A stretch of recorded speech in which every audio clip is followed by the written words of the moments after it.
O Mara Ramos Entrevista está no ar e o papo de hoje é sobre educação. Nós comemoramos essa semana o Dia do Professor e aí nós convidamos uma professora muito querida, que é a Neoli Papilli. Eu agradeço o convite.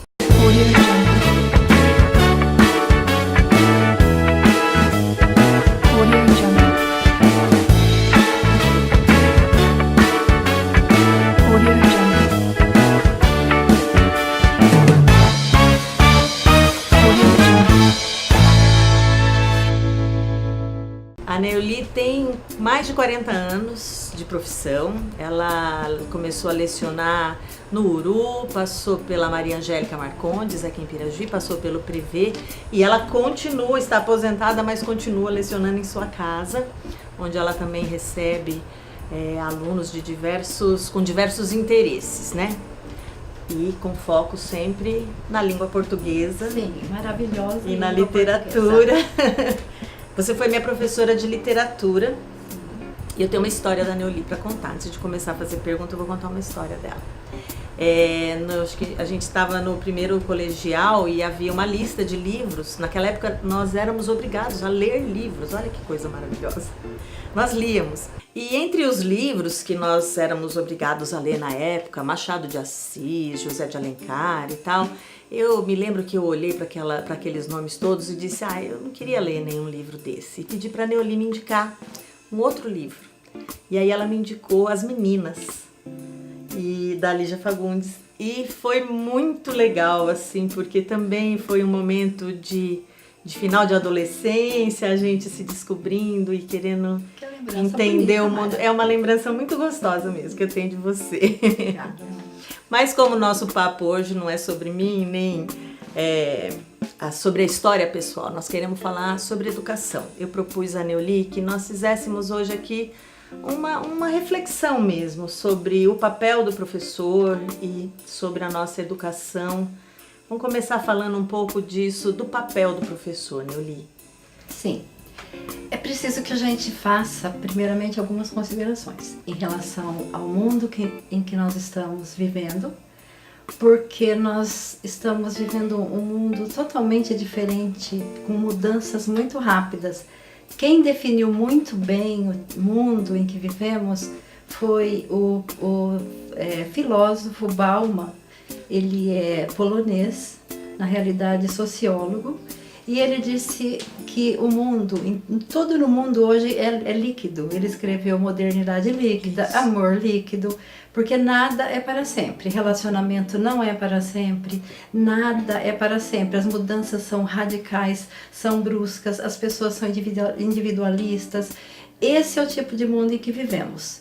E aliado a isso, nós temos as gerações e nós vivemos, o jovem hoje, os que nasceram de 1990 até 2010, fazem parte da geração Z. São jovens que eles querem tudo imediatamente. Eles já querem, por exemplo, começam a fazer um trabalho, não deu certo, eles abandonam. Eles querem chegar no lugar, já ocupar uma posição de destaque. Eles não são acostumados a ficar, por exemplo, prestando atenção em alguma coisa há muito tempo, que hoje a escola exige deles.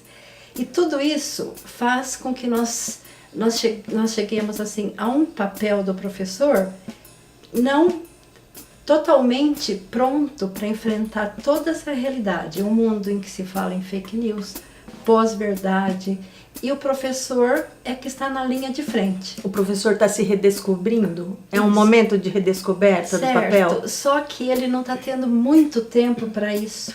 Então o papel, a posição dele, o professor está desvalorizado em termos financeiros, em termos em relação assim, a respeito, em relação à formação. Então nós vemos a realidade do professor está um pouquinho difícil. Ele enfrenta muitas vezes problemas ali sozinho numa sala de aula. Então nós vemos teóricos fazendo aquelas teorias muito maravilhosas no papel. Falo, por exemplo, em progressão continuada, já do pouquinho passado ali. Sim. Aí, depois que isso vai se transformando em promoção automática, E o professor, nós vemos assim uma série de teorias, e quem está na linha de frente é o professor. Então, aqui eu quero usar um clichê, que eu falo para meus alunos que não se pode usar clichê em redação. Para eles eu tiro o chapéu. Eu estendo um tapete, porque não é brincadeira. Vem tanta exigência, porque além o professor na linha de frente.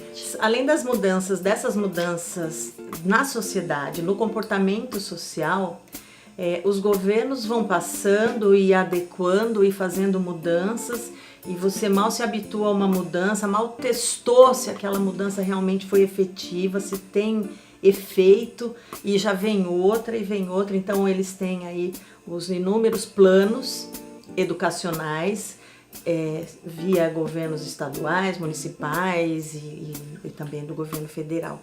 E aí ontem a gente conversava antes de fazermos essa entrevista, e você me falou uma coisa que me chamou a atenção, da necessidade de um plano de Estado, um plano de governo, que não se modificasse de acordo com o governante, né? Um plano de Estado que tivesse algumas medidas a curto, médio e longo prazo, e que esse plano, e que o que fosse bom fosse mantido pelo governante que entrasse ali. Obrigatoriamente. Porque geralmente o governante quer deixar a sua marca ou quer ser vitorioso no próximo pleito, então ele muda tudo, então nós não temos continuidade em nada, e com isso, vamos supor, houve a prova do PISA, que é uma avaliação internacional, feita a cada 3 anos, é uma avaliação internacional de estudantes. O Brasil está ocupando uma posição muito ruim no ranking dos países, e se você perguntar assim, quem é o culpado disso? Tenho certeza que vão falar que é o professor. É ou não é?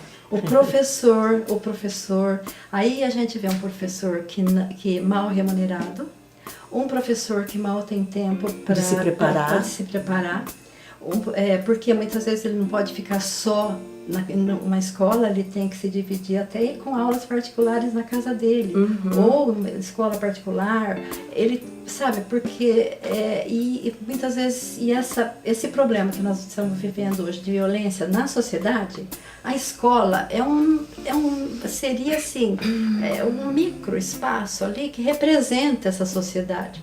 Até Pirajuí a gente já sente que nós não precisamos só falar de Rio, São Paulo. Não, muito ao contrário, nós temos uma realidade bem... Então, será que o professor está sendo assessorado em tudo isso? Será que ele não está preparado para tudo isso aí? Desde sua formação, tudo isso aí. Então, nós estamos precisando rever esse papel do professor. O país precisa fazer isso, a nação precisa, é maravilhosa, né? É a base de todas as profissões, mais um clichê.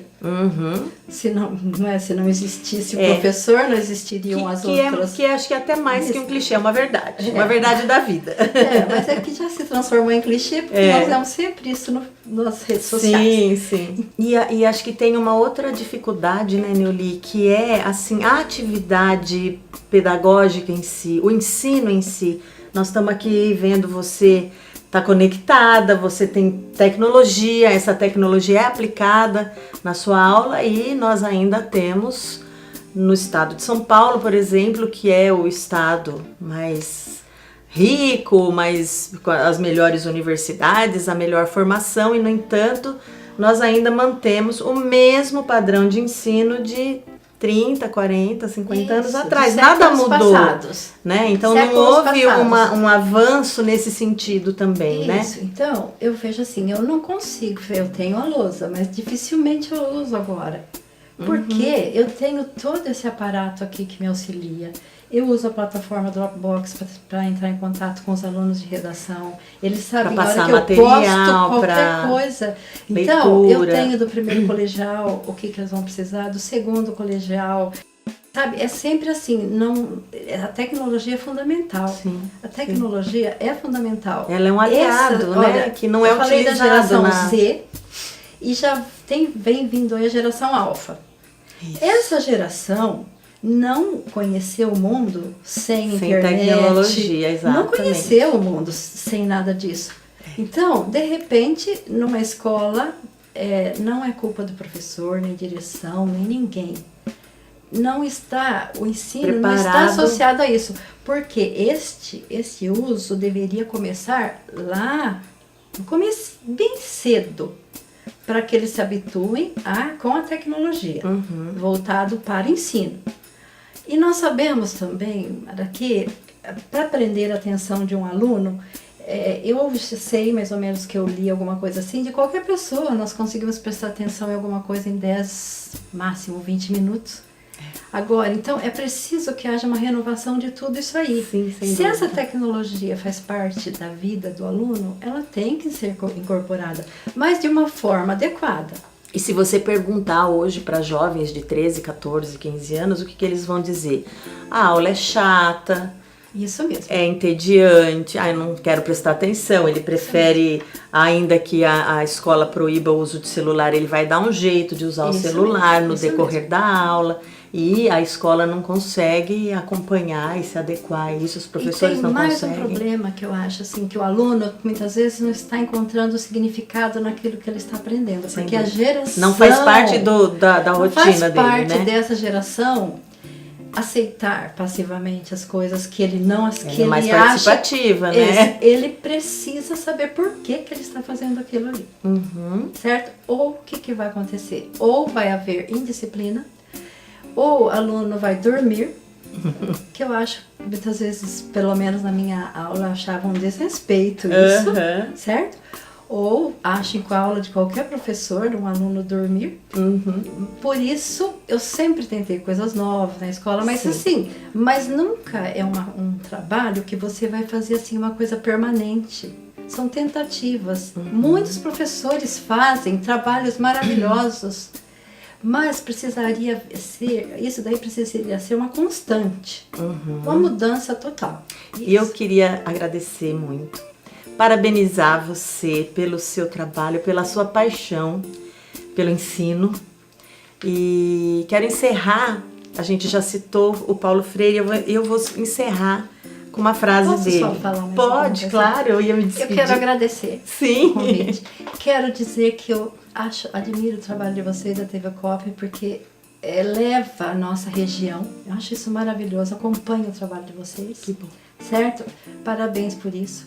Quero parabenizar também os professores. Eles fazem um trabalho heróico. Sem dúvida. E dizer, e assim, que entre eles, tanto em reivindicações, como também na hora de resolver algum problema, vamos nos unir. E para os jovens eu falo assim, optem pela carreira de magistério, certo? Apesar de tudo, se Deus quiser, logo, logo, eu vou falar, optem pelo magistério, sem dizer Apesar de tudo. Isso aí. Bom, dessa forma nós agradecemos, parabenizamos e a partir desse elogio, né, que a Neuli nos fez, a nossa equipe, nós temos formação também com professores. Os pais da Rose são professores, minha mãe foi professora. Eu estou agora fazendo um mestrado para ser professora também. Parabéns. E realmente a gente não pode parar e não parar é muito bom, estudar é muito bom e é uma coisa realmente libertadora na vida das pessoas. E eu vou encerrar com essa frase do Paulo Freire, que diz assim, que a educação não muda o mundo, a educação muda as pessoas. Pessoas mudam o mundo. Um grande abraço e até semana que vem, se Deus quiser.